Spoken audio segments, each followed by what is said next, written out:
Viscosity श्यानता क्या होती है? ये एक्चुअल में प्रॉपर्टी होती है किसी भी लिक्विड, किसी भी फ्लूइड की जो कि मोशन में है। जैसे कि इससे पहले लेक्चर्स में आप लोगों ने क्या पढ़ा? सरफेस टेंशन, पृष्ठ तनाव के बारे में पढ़ा था। पृष्ठ तनाव क्या होता है? कोई भी फ्लूइड जब रेस्ट में होता है तो उसकी जो एक प्रॉपर्टी होती है जिसकी वजह से जो उसका फ्री एरिया होता है, जो फ्री सरफेस होता है, वो कम से कम एरिया को कवर करता है, उसको हम कहते हैं सरफेस टेंशन। बिल्कुल इसी तरह से अगर कोई भी फ्लूइड मोशन में है तो उस मोशन में जो फ्लूइड होता है उसके अंदर एक प्रॉपर्टी आ जाती है जिसको हम क्या कहते हैं? विस्कोसिटी कहते हैं, श्यानता। विस्कोसिटी एक तरह से आप कह सकते हो लिक्विड फ्रिक्शन या फ्लूइड फ्रिक्शन कह सकते हो, क्योंकि ये क्या है? इंटरनल फ्रिक्शनल फोर्स होती है जो कि जब लिक्विड बहता है, अगर आप ये मान लो कि जो लिक्विड है वो लेयर्स में बह रहा है तो हर लेयर्स के बीच में जो एक दूसरे के टच में है उनके बीच में जो एक तरह का घर्षण लग रहा है, यानी कि जो उनके मोशन को एक फोर्स अपोज कर रही है, उसी को हम क्या कह रहे हैं यहाँ पर? विस्कोसिटी। यानी कि एक ड्रैगिंग फोर्स है, बैकवर्ड ड्रैगिंग फोर्स है जो कि मोशन का क्या करेगी? यहाँ पर लिक्विड के मोशन का अपोज करेगी। ठीक है, तो इस इंटरनल फ्रिक्शनल फोर्स को जो कि कब एक्टिव होती है? जब फ्लूइड क्या करता है? मोशन में होता है। ये प्रॉपर्टी किसकी है? विस्कोसिटी, लिक्विड की या गैसेस की? ठीक है, गैसेस में भी आप कंसिडर कर सकते हो और लिक्विड में भी इसकी हम स्टडी करते हैं। तो लिक्विड में अगर हम कहते हैं कि अगर कोई भी लिक्विड मोशन में है, मूव कर रहा है, बह रहा है, तो उसमें क्या होता है? एक इंटरनल फ्रिक्शनल फोर्स आ जाती है जो क्या करती है? उसके मोशन का अपोज करती है। इसी की वजह से जैसे अगर आप लोगों ने प्रैक्टिकली कभी देखा हो, नदी है, बहती है तो ऊपर का जो वेलोसिटी होती है, ऊपर की परतों की लेयर जो होती है उनकी वेलोसिटी बहुत ज़्यादा होती है और जैसे जैसे नीचे चले जाओगे तो वो जो शांत होती चली जाएगी, यानी कि जो स्पीड होती है वो कम होती चली जाती है। तो ये सब किसकी वजह से हो रहा है? विस्कोसिटी श्यानता की वजह से हो रहा है। ठीक है, इसको एक्सप्लेन करने के लिए हम एक एग्जाम्पल ले लेते हैं। मान लीजिए ये कोई बीकर है, इस बीकर में हमने पानी ले लिया। ठीक है, अभी हम शुरू में मान के चल रहे हैं कि ये रेस्ट की कंडीशन में है, एकदम शांत है। अब हमने क्या करा? एक कोई भी ग्लास रोड लेके इस पानी को क्या करा? बीच में से इस तरह से घुमा दिया, तो जो लेयर्स होंगी वो चारों तरफ इस तरह चक्कर काटने लगेंगी, कंसेंट्रिक लेयर्स बन जाएंगी, या कह सकते हो ये क्या हुआ? एक सिलेंडर बन गया, ये दूसरा सिलेंडर बन गया, ये तीसरा सिलेंडर, यानी कि सिलेंड्रिकल फॉर्म में ये क्या करने लगेगा? मूव करने लगेगा। ठीक है, कंसेंट्रिक सिलेंडर होंगे, यानी कि कोएक्सियल, या कह सकते हो कि जो एक्सिस है सबकी वो क्या होगी? एक कॉमन होगी। तो ये सिलेंड्रिकल फॉर्म में यहाँ पर क्या होगा? लेयर्स मूव करना शुरू कर देंगी। ठीक है, अब अगर आप क्या करते हो? जब ये रोटेटिंग फॉर्म में है, यानी कि जब इसमें क्या हो गया? मोशन आ गया है, उस टाइम पे अगर आप क्या करो? पेपर के छोटे छोटे पीसेस लेके इसके ऊपर डाल दो, तो पीसेस भी क्या करेंगे? इसके साथ साथ ऊपर मूव करेंगे। तो अगर आप उसको प्रिसाइसली ऑब्जर्व करोगे अच्छे तरह से, तो क्या देखोगे कि जो अंदर की तरफ की लेयर है, सेंटर की तरफ की जो लेयर है, यहाँ पर जो पीसेस होंगे वो ज़्यादा स्पीड से मूव कर रहे होंगे और जो बाहर की तरफ के होंगे वो कम स्पीड से मूव कर रहे होंगे। इसका मतलब ये जो लिक्विड मूव कर रहा है कंसेंट्रिक सर्कल्स या सिलेंडर्स की फॉर्म में, उसकी वेलोसिटी बीच में ज़्यादा है और जैसे जैसे आप बाहर की तरफ जा रहे हो, यानी कि वाल्स की तरफ जा रहे हो, तो उसकी वेलोसिटी क्या होती जा रही है? कम होती चली जा रही है। कभी देखा होगा ग्लास में अगर आप ऐसे चम्मच हिला दो तो बीच में जो होती है स्पीड बहुत तेज़ी से मूव करती है। तो अगर आप पीसेस डालोगे तो बीच के जो पीसेस होंगे पेपर के वो तेज़ी से मूव करेंगे और जैसे जैसे आप वॉल की तरफ जाओगे उसकी स्पीड जो होगी, जो पेपर वॉल के पास है उसकी स्पीड क्या होती है? अंदर वाले पेपर के कंपैरिजन में कम होती है। तो इसका मतलब क्या है कि कोई बैकवर्ड फोर्स है, कोई ड्रैगिंग फोर्स है बैकवर्ड डायरेक्शन में जो इसके मोशन का क्या कर रही है? अपोज कर रही है, जिसकी वजह से जो वेलोसिटी थी लेयर्स की वो कम होती चली जा रही है। ठीक है, वही ड्रैगिंग फोर्स जो होगी उसी को हम क्या कहते हैं? विस्कोसिटी कहते हैं। अब हमने उसको घुमा के छोड़ दिया, छोड़ने के बाद क्या होगा? एक टाइम तक उसमें रोटेशन होता रहेगा, फिर अपने आप जाके वो रुक जाएगा। ठीक है, तो इसका मतलब क्या हुआ कि मोशन कुछ टाइम के बाद अपने आप रुक गया। दैट मीन्स वहाँ पर वेलोसिटी धीरे धीरे डिक्रीज कर रही थी, जो लेयर्स की वेलोसिटी थी। न्यूटन का फर्स्ट लॉ क्या कहता है कि कोई भी बॉडी अगर रेस्ट में या यूनिफॉर्म मोशन में है तो वो अपनी उसी कंडीशन में रहेगी जब तक आप बाहर से कोई फोर्स नहीं लगाते हो। अब हमने इसको घुमा के छोड़ दिया, इसको रोकने के लिए हम कोई फोर्स नहीं लगा रहे हैं, ठीक है। अब ये कब रुकेगा? जब यहाँ पर हम बाहर से कोई फोर्स लगाएंगे, लेकिन बाहर से कोई फोर्स नहीं लगाई जा रही है, तो इसका मतलब यहाँ पर इंटरनली ही क्या हुआ है, अपनी एक फोर्स डेवलप हो गई है, बैकवर्ड ड्रैगिंग फोर्स, जो इनके मोशन का क्या कर रही है, अपोज कर रही है। एक्चुअल में रीज़न क्या होता है, जो बैकवर्ड ड्रैगिंग फोर्स है इसी को हम क्या कहेंगे, लिक्विड या फ्लूइड फ्रिक्शन या विस्कोसिटी कहते हैं, ठीक है। द्रव घर्षण भी कह सकते हैं इसको, और श्यानता भी कह सकते हैं, ठीक है, श्यानता ही कहते हैं बेसिकली। तो ये विस्कस फोर्स होती है, और ये जो प्रॉपर्टी होती है लिक्विड की धीरे धीरे जो स्लो डाउन हो रहा है, इसको हम विस्कोसिटी, श्यानता कहते हैं, ठीक है। जो फोर्स लग रही है यहाँ पर dragging force, backward dragging force, उसको हम कहते हैं श्यान बल, ठीक। रीज़न क्या होता है, वही इंटरमॉलिकुलर फोर्सेस, जैसा कि आप लोगों ने सरफेस टेंशन में पढ़ा था कि कौन सी फोर्सेस होती है, वंडर वाल फोर्सेस होती हैं जो दो मॉलिक्यूल्स के बीच में लगती हैं। तो यहाँ पर जो रीज़न है बैकवर्ड ड्रैगिंग फोर्स या विस्कोसिटी का, वो क्या है, यही इंटरमॉलिकुलर फोर्सेस हैं जो कि जब एक्टिव हो रही हैं, जब जो फ्लूइड है वो किस में आ गया है, मोशन में आ गया है, ठीक है। अब आपको पता है वंडर वाल फोर्सेस जो होती हैं वो डिपेंड करती हैं दो मॉलिक्यूल्स के बीच की जो दूरी होती है उसकी 7 पावर के इन्वर्स पे, यानी कि अगर दूरी r मान रहे हो तो जो फोर्स होगी वो डायरेक्टली डिपेंड किस पे करेगी, 1/r⁴।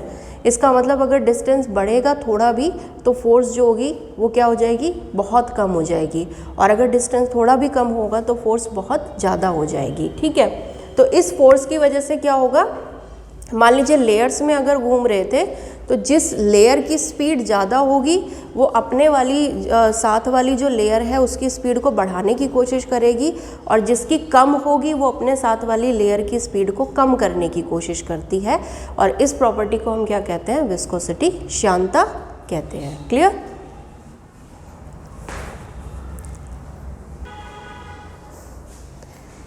अब नेक्स्ट इसमें आता है कॉफिशिएंट ऑफ विस्कोसिटी, श्यानता गुणांक, जिसको हम ईटा से रिप्रेजेंट करते हैं।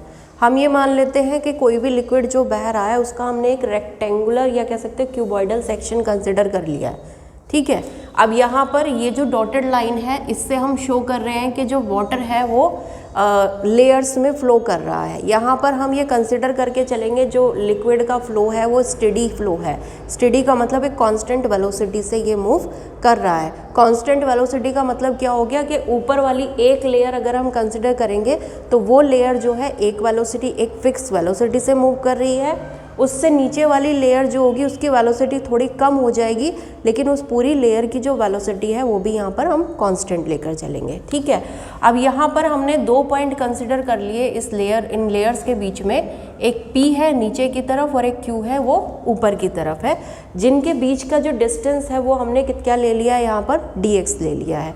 अब देखिए जो बॉटम में जो लेयर होगी, ठीक है, बॉटम मतलब जो ग्राउंड के टच में होगी, तो आपको पता है कि जब दो अलग अलग पदार्थ एक दूसरे के कांटेक्ट में आते हैं तो वहाँ पर एक फोर्स लगती है, आसंजक बल लगता है, एडेशन की फोर्स लगती है। तो जो लिक्विड की लेयर ग्राउंड के टच में होगी या जिस भी बीकर में आप कंसिडर कर रहे हो वहाँ पर टच में होगी, तो वहाँ पर क्या होगा, एडेशन की फोर्स लगेगी, तो वो क्या करेगी, वेलोसिटी को रिटार्ड करेगी, उसका अपोज करेगी। दैट मीन्स जो बॉटम लेयर होगी उसकी वेलोसिटी यहाँ पर मिनिमम होगी, और जैसे जैसे आप ऊपर की तरफ जाओगे वेलोसिटी क्या होगी, बढ़ती चली जाएगी, क्योंकि एडेशन का इफेक्ट क्या होगा वहाँ पर, कम होता चला जाएगा। इसका मतलब जो बॉटम लेयर है आपकी वहाँ पर वेलोसिटी क्या है, मिनिमम है। किसकी वजह से, एडेसिव फोर्स की वजह से, फोर्स ऑफ एडेशन की वजह से। और जो टॉप मोस्ट लेयर होगी आपकी सबसे ऊपर की होगी उसकी वेलोसिटी सबसे ज़्यादा होगी। दैट मीन्स सबसे ज़्यादा वेलोसिटी आपको टॉप मोस्ट लेयर की मिलेगी, और उससे फिर आप जैसे जैसे नीचे की तरफ जाओगे तो वहाँ पर क्या होता चला जाएगा, वेलोसिटी घटती चली जाएगी, ठीक है। हमने मान लिया P की वेलोसिटी कितनी है, v, और इससे ऊपर कोई भी पॉइंट होगा तो उसकी वेलोसिटी P से ज़्यादा होगी। तो हमने मान लिया कि जहाँ Q पॉइंट जो है इसकी वेलोसिटी P पॉइंट के कंपैरिजन में dv अमाउंट ज़्यादा है, तो इसकी टोटल वेलोसिटी हो जाएगी v + dv, ठीक है। दोनों के बीच का डिस्प्लेसमेंट हमने कितना लिया है यहाँ पर, dx। दैट मीन्स अगर हम ऊपर से नीचे की तरफ चलें, Q से P की तरफ चलें, तो dx डिस्प्लेसमेंट में वेलोसिटी में कितना चेंज आ रहा है, dv चेंज आ रहा है। ठीक है, dv अमाउंट से जो वेलोसिटी है वो घट रही है, यहाँ पर कम हो रही है। ठीक है, अब यहाँ पर न्यूटन ने क्या ऑब्जर्व किया था कि जो ये बैकवर्ड ड्रैगिंग फोर्स है जिसको हम F से रिप्रेजेंट कर रहे हैं, अगर मोशन इस डायरेक्शन में हम ले रहे हैं तो बैकवर्ड ड्रैगिंग फोर्स जो होगी, यानी कि जो विस्कोसिटी है या जो विस्कस फोर्स है वो क्या होगी, इससे अपोजिट डायरेक्शन में जो इसके मोशन को रोकने की कोशिश करेगी। तो इन्होंने जब ऑब्जर्व किया तो क्या पाया कि जो ये फोर्स थी वो डायरेक्टली डिपेंड कर रही है ईच लेयर के एरिया पर, यानी कि जो दो लेयर्स आपस में कांटेक्ट में हैं उनका जो एरिया कांटेक्ट में है उस पर डिपेंड कर रही थी। दूसरा डिपेंड कर रही थी वेलोसिटी ग्रेडियंट। वेलोसिटी ग्रेडियंट का मतलब होता है कि दूरी के साथ किसी भी फिजिकल क्वांटिटी में कितना चेंज आ रहा है। ठीक है, डिस्टेंस के साथ। तो वेलोसिटी ग्रेडियंट का मतलब क्या हुआ कि दूरी के साथ वेलोसिटी में कितना चेंज आ रहा है। तो इसका मतलब वेलोसिटी ग्रेडियंट आप कैसे दे सकते हो, dv ओवर dx करके। ठीक है, तो पहली चीज़ ये किस पे डिपेंड कर रही है, एरिया पे, जो लेयर्स का एरिया है उस पे डिपेंड कर रही है। और दूसरा क्या डिपेंड कर रही है, जो लेयर्स है उनके वेलोसिटी ग्रेडियंट पे, यानी कि डिस्टेंस के साथ उनमें कितना वेलोसिटी में चेंज आ रहा है नीचे की तरफ जाने पर। ठीक है, यानी कि F is proportional to A into dv over dx। Proportionality constant यहाँ पर हम इंट्रोड्यूस करेंगे, तो F इज इक्वल्स टू आ जाएगा minus eta A dv over dx, जहाँ पर ईटा क्या है आपका कोफिशिएंट ऑफ विस्कोसिटी है। ठीक है, श्यानता गुणांक है। और यहाँ जो नेगेटिव साइन है ये सिर्फ आपको क्या शो कर रहा है कि जो ये बैकवर्ड ड्रैगिंग फोर्स है ये जो लिक्विड का मोशन है उससे अपोजिट डायरेक्शन में लग रही है, बैकवर्ड है। तो इस बैकवर्ड का मतलब पीछे की तरफ खींच रही है मोशन को। तो वही चीज़ यहाँ पर क्या है, हम सिर्फ नेगेटिव साइन से यही शो कर रहे हैं यहाँ पर कि विस्कोसिटी जो होती है या विस्कस फोर्स जो होती है वो लिक्विड के मोशन के या कोई भी बॉडी जो मूव कर रही है उससे अपोजिट डायरेक्शन में यहाँ पर लग रही है। ठीक है, अब अगर इस फॉर्मूले को हम देखते हैं, मान लीजिए कि कोई भी लिक्विड जब फ्लो कर रहा है तो उसका यूनिट एरिया को, यूनिट एरिया मतलब 1 मीटर स्क्वायर ले लो। ठीक है, तो यूनिट का मतलब 1 हो गया। ठीक है, यूनिट क्षेत्रफल, एकांक क्षेत्रफल का मतलब क्या हो गया, 1 मीटर स्क्वायर हो गया, अगर ऐसा ही यूनिट की बात कर रहे हैं। तो अगर 1 मीटर स्क्वायर के एरिया की कोई लेयर है, ठीक है, जो हम लेयर्स कंसिडर कर रहे हैं, और उनका जो वेलोसिटी ग्रेडियंट है वो भी कितना है, यूनिट है, यानी कि dv over dx। That means dv over dx क्या हो गया, आपका वैल्यू 1 हो गई। ठीक है, इसकी यूनिट क्या हो गई, पर सेकेंड, मीटर पर सेकेंड अपॉन मीटर पर सेकेंड। ठीक है, तो यानी कि अगर किसी भी लेयर का जिसका एरिया कितना था 1 मीटर स्क्वायर था, उस पे फोर्स जब आप 1 न्यूटन की अप्लाई कर रहे हो, या कह सकते हो जब कोई भी फोर्स उस पर अप्लाई कर रहे हो, तो उसके जो वेलोसिटी ग्रेडियंट है, यानी कि डिस्टेंस के साथ जो वेलोसिटी में चेंज आ रहा है, अगर वो 1 है, यूनिट है, तो इस फॉर्मूले से आपके पास F इज इक्वल्स टू आ जाएगा ईटा या माइनस ईटा। दैट मीन्स ईटा वो फोर्स है या वो विस्कस फोर्स आप कह सकते हो जो किसी भी लिक्विड जिसका एरिया जो है लेयर का वो कितना है, 1 मीटर स्क्वायर का, यानी कि यूनिट एरिया की लेयर को का जो वेलोसिटी ग्रेडियंट है वो यूनिट करने में जो भी आप विस्कस फोर्स यहाँ पर लग रही है उसी को हम क्या कहते हैं, कोफिशिएंट ऑफ विस्कोसिटी कहते हैं। क्लियर। अब यहाँ से अगर आप देखो ईटा की वैल्यू अगर आप रखते हो तो आपके पास मिलेगा F upon A dv over dx, ये लिख सकते हो। ठीक है, अगर यहाँ से आप ऐसा यूनिट इसकी निकालते हो तो क्या मिलेगा, F मतलब न्यूटन। ठीक है, एरिया मतलब मीटर स्क्वायर, और वेलोसिटी ग्रेडियंट का कितना होता है, पर सेकेंड। यानी कि जो SI यूनिट है इसकी, इसको हम क्या लिख सकते हैं, न्यूटन पर मीटर स्क्वायर सेकेंड के बराबर। ये हो गई इसकी SI यूनिट। क्लियर। अभी इसकी और यूनिट्स बताते हैं।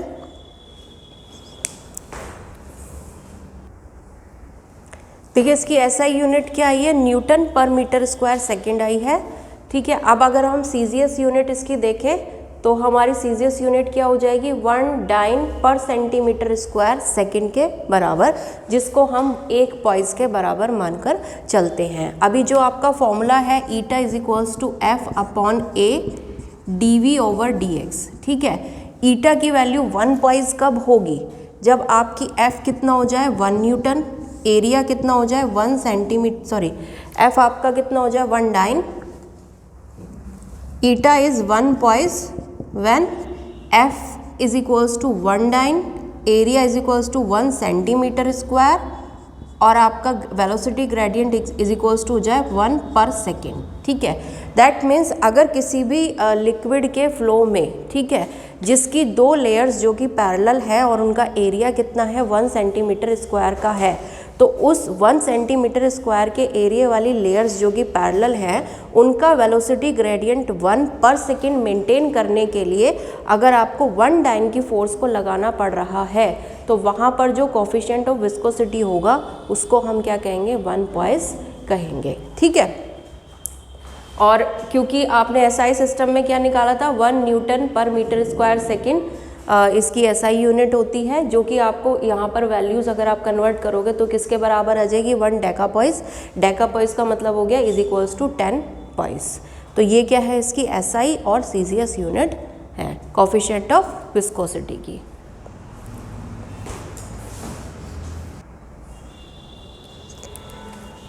Next is the effect of temperature on viscosity. Viscosity पे टेम्परेचर का क्या इफेक्ट पड़ता है, जैसे कि आपको बताया था विस्कोसिटी लिक्विड में और गैसेस में दोनों पे होती है, लेकिन अगर हम टेम्परेचर बढ़ाते हैं तो जो लिक्विड है उसकी विस्कोसिटी जो है डिक्रीज़ होती है, लेकिन गैसेस की क्या होती है इंक्रीज़ होती है, ठीक है। तो लिक्विड की डिक्रीज़ क्यों होती है, देखिए जब आप टेम्परेचर बढ़ाओगे तो जो मॉलिक्यूल्स प्रेजेंट होंगे लिक्विड में उनकी एनर्जी बढ़ेगी, यानी कि उनकी जो थर्मल एनर्जी है वो बढ़ती चली जाएगी और एक पॉइंट आएगा कि जो उनका बीच का अट्रैक्शन की फोर्स है वो उससे ज़्यादा हो जाएगी और वो फ्रीली मूव करने लगेंगे, पहले के कंपैरिजन में ज़्यादा फ्रीली मूव करेंगे। तो इसका मतलब यहाँ पर जो विस्कोसिटी थी, जो श्यानता थी वो कम हो गई। फॉर एग्जाम्पल अगर आप लें, जैसे कि खाना बनाते हैं घर पे, कुकिंग ऑयल होता है, अब जब हम हॉट फ्राइंग पैन में तेल को डालते हैं तो वो गर्म हो जाता है और बहुत इजीली लाइट भी दिखने लगता है और बहुत इजीली क्या है आप उसको क्या कर सकते हो फ्राइंग पैन के सरफेस पे मूव करा लेते हो।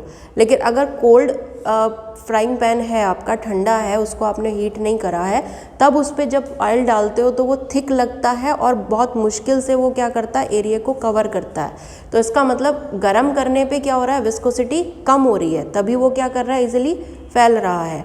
और ठंडा है तो उसकी विस्कोसिटी क्या थी ज़्यादा थी। दैट मीन्स जो लिक्विड होते हैं अगर हम टेम्परेचर उनका बढ़ाते हैं तो क्योंकि उनकी थर्मल एनर्जी बढ़ जाती है जिसकी वजह से उनकी जो विस्कोसिटी है वो कम हो जाती है, ठीक है। गैसेस के केस में उल्टा होता है, नंबर ऑफ कॉलिजन्स बढ़ जाएंगे अगर टेम्परेचर आप बढ़ाओगे तो।